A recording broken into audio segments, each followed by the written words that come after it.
The Adventures of Sherlock Holmes. The Yellow Face. By Sir Arthur Conan Doyle. In publishing these short sketches based upon the numerous cases in which my companion's singular gifts have made us the listeners to, and eventually the actors in, some strange drama, it is only natural that I should dwell rather upon his successes than upon his failures. And this not so much for the sake of his reputation, for, indeed, it was when he was at his wits' end that his energy and his versatility were most admirable, but because where he failed it happened too often that no one else succeeded, and that the tale was left forever without a conclusion. Now and again, however, it chanced that even when he erred, the truth was still discovered. I have noted of some half-dozen cases of the kind the adventure of the Musgrave ritual and that which I am about to recount are the two which present the strongest features of interest. Sherlock Holmes was a man who seldom took exercise for exercise's sake. Few men were capable of greater muscular effort, and he was undoubtedly one of the finest boxers of his weight that I have ever seen, but he looked upon aimless bodily exertion as a waste of energy, and he seldom bestirred himself save when there was some professional object to be served. Then he was absolutely untiring and indefatigable. That he should have kept himself in training under such circumstances is remarkable, but his diet was usually of the sparest, and his habits were simple to the verge of austerity.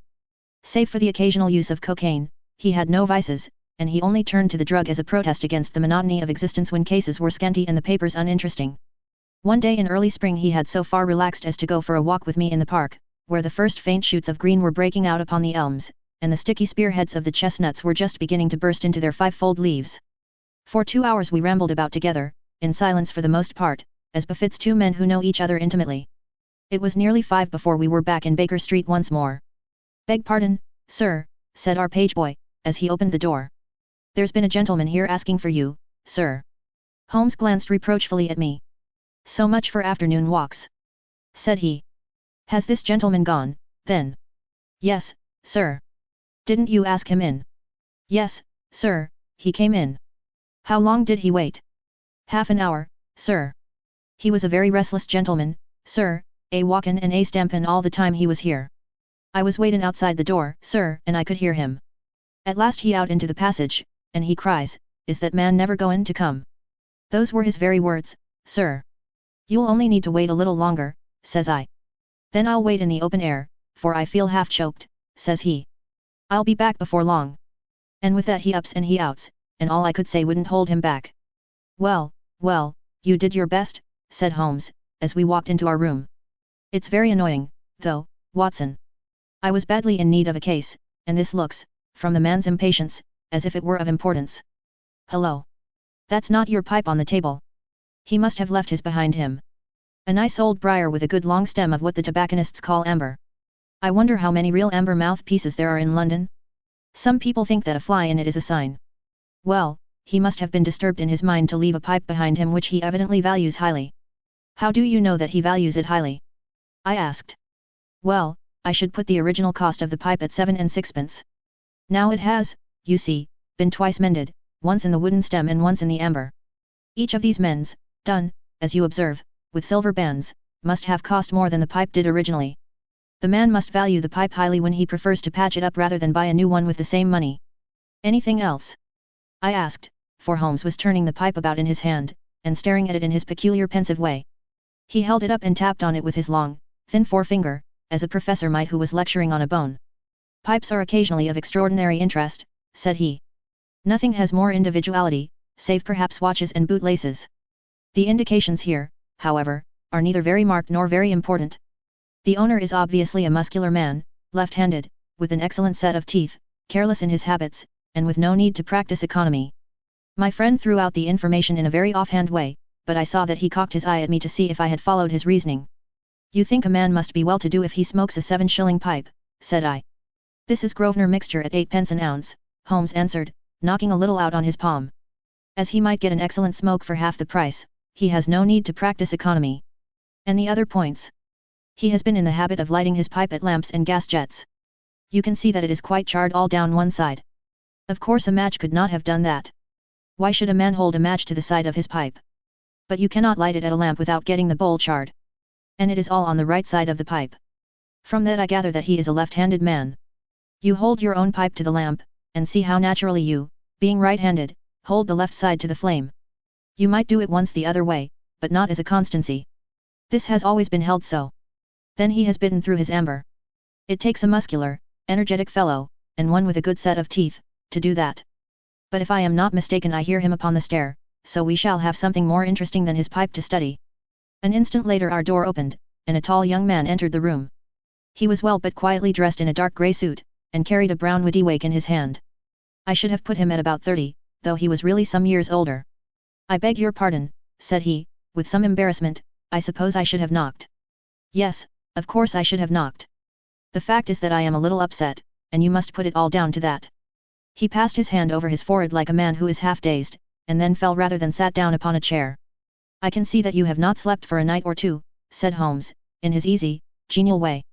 "That tries a man's nerves more than work, and more even than pleasure. May I ask how I can help you?" "I wanted your advice, sir. I don't know what to do, and my whole life seems to have gone to pieces." "You wish to employ me as a consulting detective?" "Not that only. I want your opinion as a judicious man, as a man of the world. I want to know what I ought to do next. I hope to God you'll be able to tell me." He spoke in little, sharp, jerky outbursts, and it seemed to me that to speak at all was very painful to him, and that his will all through was overriding his inclinations. "It's a very delicate thing," said he. "One does not like to speak of one's domestic affairs to strangers. It seems dreadful to discuss the conduct of one's wife with two men whom I have never seen before. It's horrible to have to do it. But I've got to the end of my tether, and I must have advice." "My dear Mr. Grant Munro," began Holmes. Our visitor sprang from his chair. "What?" he cried, "you know my name." "If you wish to preserve your incognito," said Holmes, smiling, "I would suggest that you cease to write your name upon the lining of your hat, or else that you turn the crown towards the person whom you are addressing. I was about to say that my friend and I have listened to a good many strange secrets in this room, and that we have had the good fortune to bring peace to many troubled souls. I trust that we may do as much for you. Might I beg you, as time may prove to be of importance, to furnish me with the facts of your case without further delay?" Our visitor again passed his hand over his forehead, as if he found it bitterly hard. From every gesture and expression I could see that he was a reserved, self-contained man, with a dash of pride in his nature, more likely to hide his wounds than to expose them. Then suddenly, with a fierce gesture of his closed hand, like one who throws reserve to the winds, he began. "The facts are these, Mr. Holmes," said he. "I am a married man, and have been so for 3 years. During that time my wife and I have loved each other as fondly and lived as happily as any two that ever were joined. We have not had a difference, not one, in thought or word or deed. And now, since last Monday, there has suddenly sprung up a barrier between us, and I find that there is something in her life and in her thoughts of which I know as little as if she were the woman who brushes by me in the street. We are estranged, and I want to know why. Now there is one thing that I want to impress upon you before I go any further, Mr. Holmes. Effie loves me. Don't let there be any mistake about that. She loves me with her whole heart and soul, and never more than now. I know it. I feel it. I don't want to argue about that. A man can tell easily enough when a woman loves him. But there's this secret between us, and we can never be the same until it is cleared. Kindly let me have the facts, Mr. Munro," said Holmes, with some impatience. "I'll tell you what I know about Effie's history. She was a widow when I met her first, though quite young, only 25. Her name then was Mrs. Hebron. She went out to America when she was young, and lived in the town of Atlanta, where she married this Hebron, who was a lawyer with a good practice. They had one child, but the yellow fever broke out badly in the place, and both husband and child died of it. I have seen his death certificate. This sickened her of America, and she came back to live with a maiden aunt at Pinner, in Middlesex.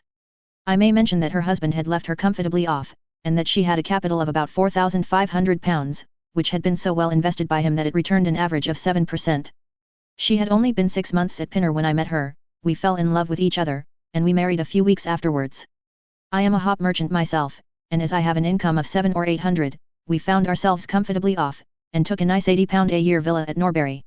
Our little place was very countrified, considering that it is so close to town. We had an inn and 2 houses a little above us, and a single cottage at the other side of the field which faces us, and except those there were no houses until you got halfway to the station. My business took me into town at certain seasons, but in summer I had less to do, and then in our country home my wife and I were just as happy as could be wished. I tell you that there never was a shadow between us until this accursed affair began. There's one thing I ought to tell you before I go further. When we married, my wife made over all her property to me, rather against my will, for I saw how awkward it would be if my business affairs went wrong. However, she would have it so, and it was done. Well, about 6 weeks ago she came to me. "Jack," said she, "when you took my money you said that if ever I wanted any I was to ask you for it." "Pipes are occasionally of extraordinary interest," said he. "Pipes are occasionally of extraordinary interest," said he. Certainly, said I. It's all your own. Well, said she, I want £100. I was a bit staggered at this, for I had imagined it was simply a new dress or something of the kind that she was after. What on earth for? I asked. Oh, said she, in her playful way, you said that you were only my banker, and bankers never ask questions, you know. If you really mean it, of course you shall have the money, said I. Oh, yes, I really mean it. And you won't tell me what you want it for. Someday, perhaps, but not just at present, Jack. So I had to be content with that, though it was the first time that there had ever been any secret between us. I gave her a check, and I never thought any more of the matter. It may have nothing to do with what came afterwards, but I thought it only right to mention it. Well, I told you just now that there is a cottage not far from our house. There is just a field between us, but to reach it you have to go along the road and then turn down a lane. Just beyond it is a nice little grove of Scotch firs, and I used to be very fond of strolling down there, for trees are always a neighborly kind of things. The cottage had been standing empty this 8 months, and it was a pity, for it was a pretty 2-storied place, with an old-fashioned porch and honeysuckle about it. I have stood many a time and thought what a neat little homestead it would make.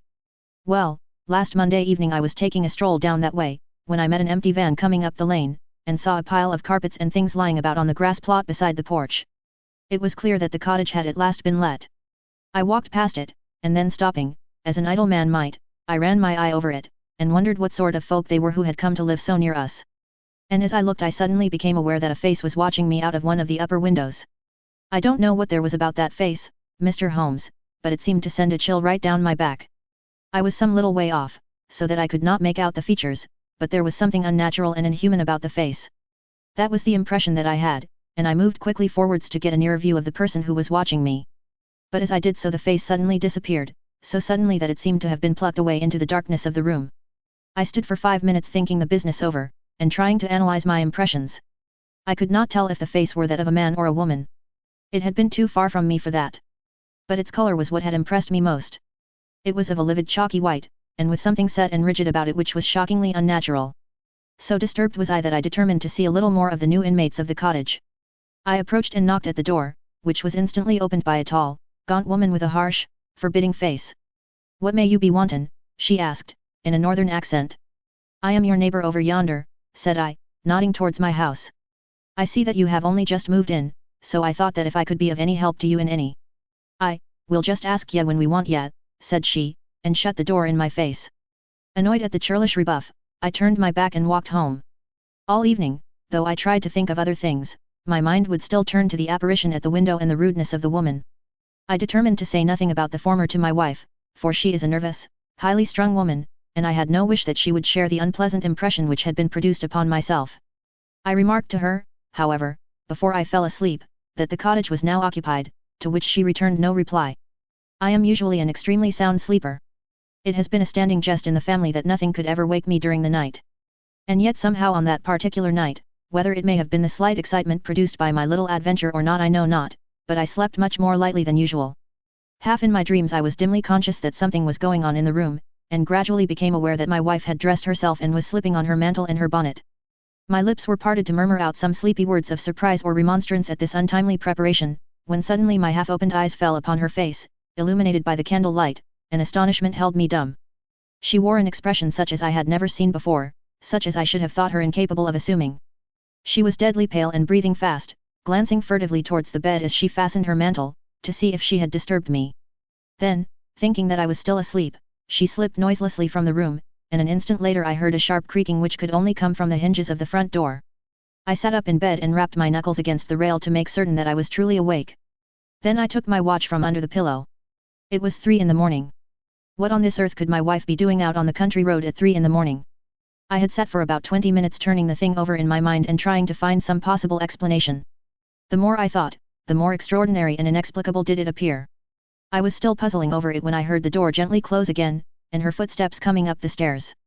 "Where in the world have you been, Effie?" I asked as she entered.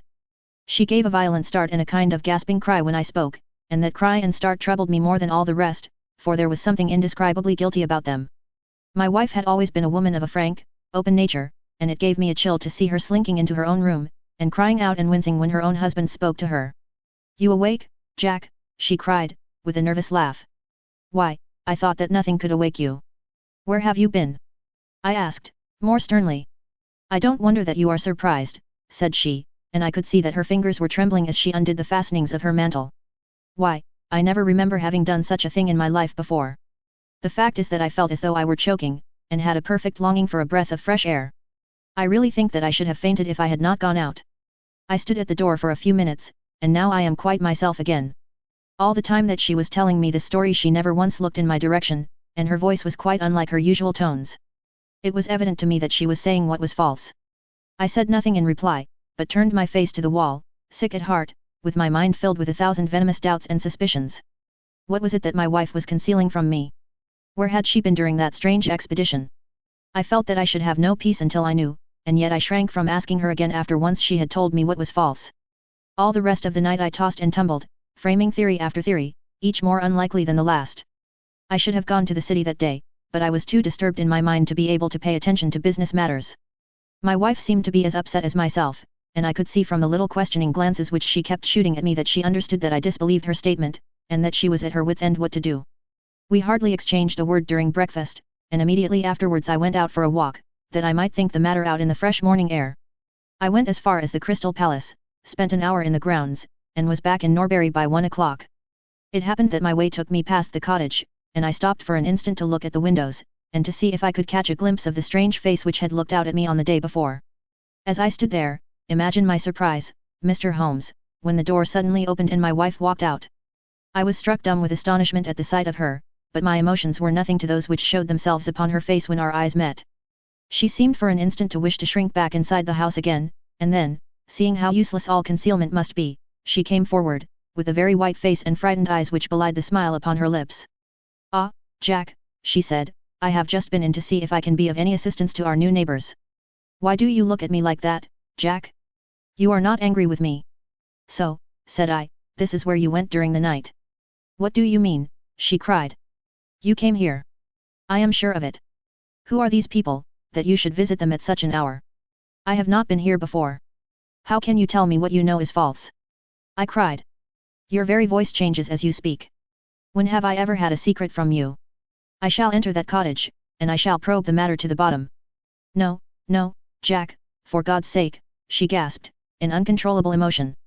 Then, as I approached the door, she seized my sleeve and pulled me back with convulsive strength. "I implore you not to do this, Jack," she cried. "I swear that I will tell you everything some day, but nothing but misery can come of it if you enter that cottage." Then, as I tried to shake her off, she clung to me in a frenzy of entreaty. "Trust me, Jack," she cried. "Trust me only this once. You will never have cause to regret it. You know that I would not have a secret from you if it were not for your own sake. Our whole lives are at stake in this. If you come home with me, all will be well. If you force your way into that cottage, all is over between us." There was such earnestness, such despair, in her manner that her words arrested me, and I stood irresolute before the door. "I will trust you on one condition, and on one condition only," said I at last. "It is that this mystery comes to an end from now. You are at liberty to preserve your secret, but you must promise me that there shall be no more nightly visits, no more doings which are kept from my knowledge. I am willing to forget those which are past if you will promise that there shall be no more in the future." "I was sure that you would trust me," she cried, with a great sigh of relief. "It shall be just as you wish. Come away, oh, come away up to the house." Still pulling at my sleeve, she led me away from the cottage.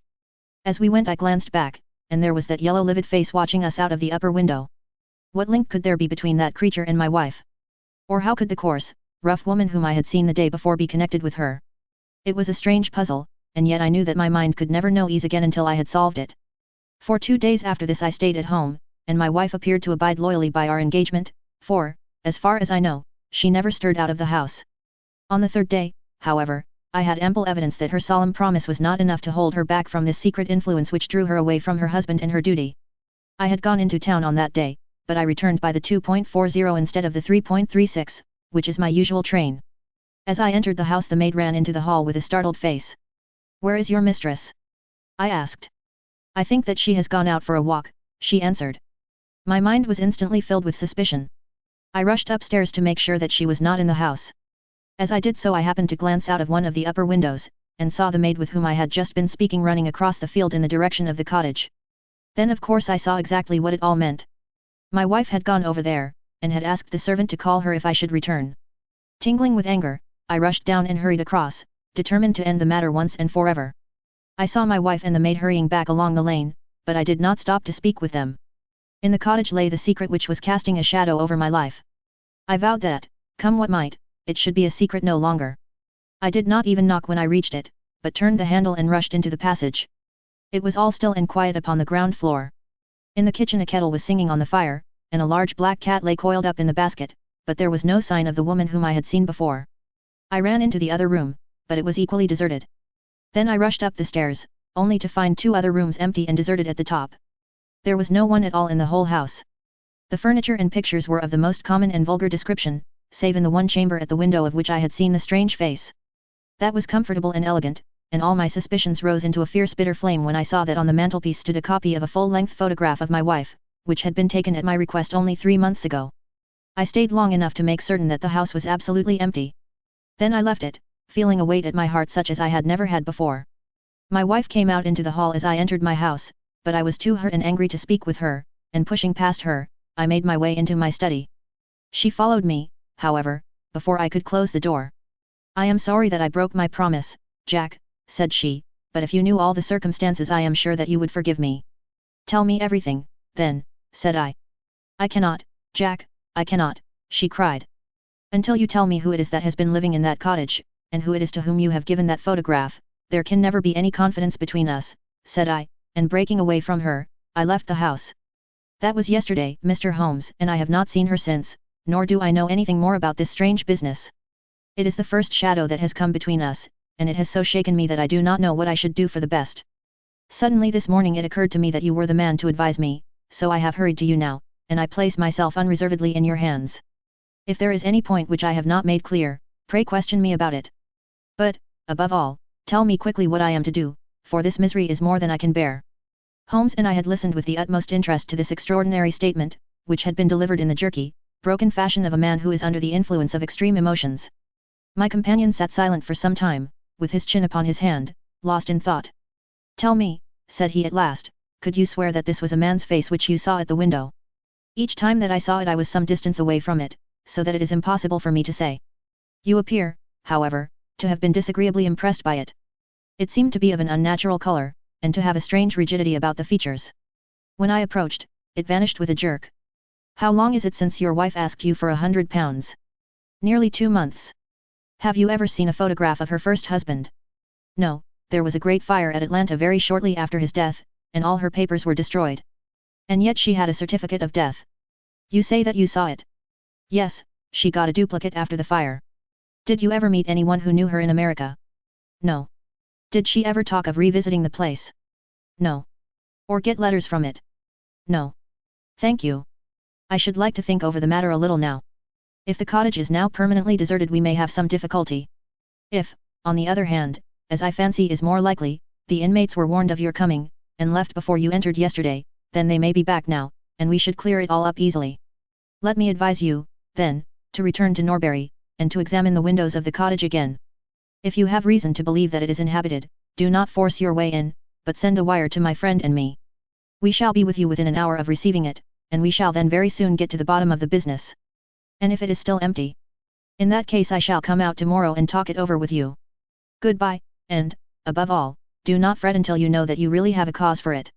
"I am afraid that this is a bad business, Watson," said my companion, as he returned after accompanying Mr. Grant Munro to the door. "What do you make of it?" "It had an ugly sound," I answered. "Yes. There's blackmail in it, or I am much mistaken." "And who is the blackmailer?" "Well, it must be the creature who lives in the only comfortable room in the place, and has her photograph above his fireplace. Upon my word, Watson, there is something very attractive about that livid face at the window, and I would not have missed the case for worlds." "You have a theory?" "Yes, a provisional one. But I shall be surprised if it does not turn out to be correct. This woman's first husband is in that cottage." "Why do you think so?" "How else can we explain her frenzied anxiety that her second one should not enter it? The facts, as I read them, are something like this: this woman was married in America. Her husband developed some hateful qualities, or shall we say that he contracted some loathsome disease, and became a leper or an imbecile. She flies from him at last, returns to England, changes her name, and starts her life, as she thinks, afresh. She has been married 3 years, and believes that her position is quite secure, having shown her husband the death certificate of some man whose name she has assumed, when suddenly her whereabouts is discovered by her first husband, or, we may suppose, by some unscrupulous woman who has attached herself to the invalid. They write to the wife, and threaten to come and expose her. She asks for £100, and endeavours to buy them off. They come in spite of it, and when the husband mentions casually to the wife that there are newcomers in the cottage, she knows in some way that they are her pursuers. She waits until her husband is asleep, and then she rushes down to endeavour to persuade them to leave her in peace. Having no success, she goes again next morning, and her husband meets her, as he has told us, as she comes out. She promises him then not to go there again, but 2 days afterwards the hope of getting rid of those dreadful neighbours was too strong for her, and she made another attempt, taking down with her the photograph which had probably been demanded from her. In the midst of this interview the maid rushed in to say that the master had come home, on which the wife, knowing that he would come straight down to the cottage, hurried the inmates out at the back door, into the grove of fir trees, probably, which was mentioned as standing near. In this way he found the place deserted. I shall be very much surprised, however, if it is still so when he reconnoiters it this evening. What do you think of my theory? It is all surmise. But at least it covers all the facts. When new facts come to our knowledge which cannot be covered by it, it will be time enough to reconsider it. We can do nothing more until we have a message from our friend at Norbury. But we had not a very long time to wait for that. It came just as we had finished our tea. The cottage is still tenanted, it said. Have seen the face again at the window. We'll meet the 7 o'clock train, and will take no steps until you arrive. He was waiting on the platform when we stepped out, and we could see in the light of the station lamps that he was very pale, and quivering with agitation. They are still there, Mr. Holmes, said he, laying his hand hard upon my friend's sleeve. I saw lights in the cottage as I came down. We shall settle it now once and for all. What is your plan, then? Asked Holmes, as he walked down the dark tree-lined road. I am going to force my way in and see for myself who is in the house. I wish you both to be there as witnesses. You are quite determined to do this, in spite of your wife's warning that it is better that you should not solve the mystery. Yes, I am determined. Well, I think that you are in the right. Any truth is better than indefinite doubt. We had better go up at once. Of course, legally, we are putting ourselves hopelessly in the wrong, but I think that it is worth it. It was a very dark night, and a thin rain began to fall as we turned from the high road into a narrow lane, deeply rutted, with hedges on either side. Mr. Grant Munro pushed impatiently forward, however, and we stumbled after him as best we could. There are the lights of my house, he murmured, pointing to a glimmer among the trees. And here is the cottage which I am going to enter. We turned a corner in the lane as he spoke, and there was the building close beside us. A yellow bar falling across the black foreground showed that the door was not quite closed, and one window in the upper story was brightly illuminated. As we looked, we saw a dark blur moving across the blind. There is that creature! Cried Grant Munro. You can see for yourselves that someone is there. Now follow me, and we shall soon know all. We approached the door, but suddenly a woman appeared out of the shadow and stood in the golden track of the lamplight. I could not see her face in the darkness, but her arms were thrown out in an attitude of entreaty. For God's sake, don't Jack! She cried. I had a presentiment that you would come this evening. Think better of it, dear. Trust me again, and you will never have cause to regret it. I have trusted you too long, Effie, he cried, sternly. Leave go of me. I must pass you. My friends and I are going to settle this matter once and forever. He pushed her to one side, and we followed closely after him. As he threw the door open an old woman ran out in front of him and tried to bar his passage, but he thrust her back, and an instant afterwards we were all upon the stairs. Grant Munro rushed into the lighted room at the top, and we entered at his heels. It was a cosy, well-furnished apartment, with 2 candles burning upon the table and 2 upon the mantelpiece. In the corner, stooping over a desk, there sat what appeared to be a little girl. Her face was turned away as we entered, but we could see that she was dressed in a red frock, and that she had long white gloves on. As she whisked round to us, I gave a cry of surprise and horror. The face which she turned towards us was of the strangest livid tint, and the features were absolutely devoid of any expression. An instant later the mystery was explained. Holmes, with a laugh, passed his hand behind the child's ear, a mask peeled off from her countenance, and there was a little coal-black negress, with all her white teeth flashing in amusement at our amazed faces. I burst out laughing, out of sympathy with her merriment, but Grant Munro stood staring, with his hand clutching his throat. My God! He cried. What can be the meaning of this? I will tell you the meaning of it, cried the lady, sweeping into the room with a proud, set face. You have forced me, against my own judgment, to tell you, and now we must both make the best of it. My husband died at Atlanta. My child survived. Your child? She drew a large silver locket from her bosom. You have never seen this open. I understood that it did not open. She touched a spring, and the front hinged back. There was a portrait within of a man strikingly handsome and intelligent looking, but bearing unmistakable signs upon his features of his African descent. That is John Hebron, of Atlanta, said the lady, and a nobler man never walked the earth.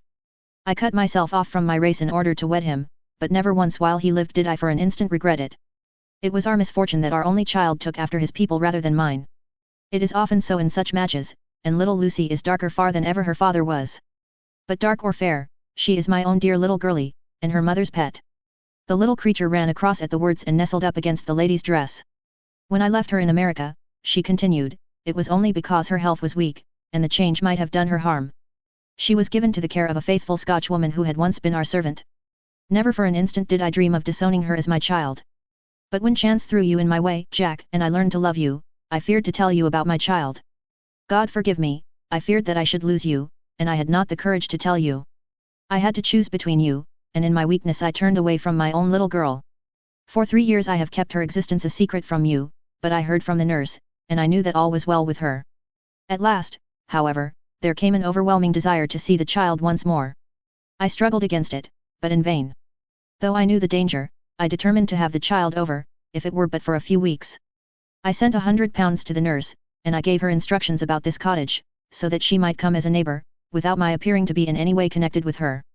I pushed my precautions so far as to order her to keep the child in the house during the daytime, and to cover up her little face and hands so that even those who might see her at the window should not gossip about there being a black child in the neighbourhood. If I had been less cautious I might have been more wise, but I was half crazy with fear that you should learn the truth. It was you who told me first that the cottage was occupied. I should have waited for the morning, but I could not sleep for excitement, and so at last I slipped out, knowing how difficult it is to awake you. But you saw me go, and that was the beginning of my troubles. Next day you had my secret at your mercy, but you nobly refrained from pursuing your advantage. 3 days later, however, the nurse and child only just escaped from the back door as you rushed in at the front one. And now tonight you at last know all, and I ask you what is to become of us, my child and me. She clasped her hands and waited for an answer. It was a long 10 minutes before Grant Munro broke the silence, and when his answer came it was one of which I love to think.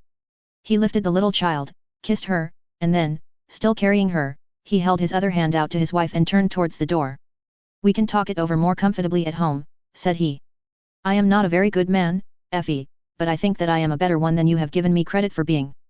Holmes and I followed them down the lane, and my friend plucked at my sleeve as we came out. I think, said he, that we shall be of more use in London than in Norbury. Not another word did he say of the case until late that night, when he was turning away, with his lighted candle, for his bedroom. Watson, said he, if it should ever strike you that I am getting a little overconfident in my powers, or giving less pains to a case than it deserves, kindly whisper Norbury in my ear, and I shall be infinitely obliged to you.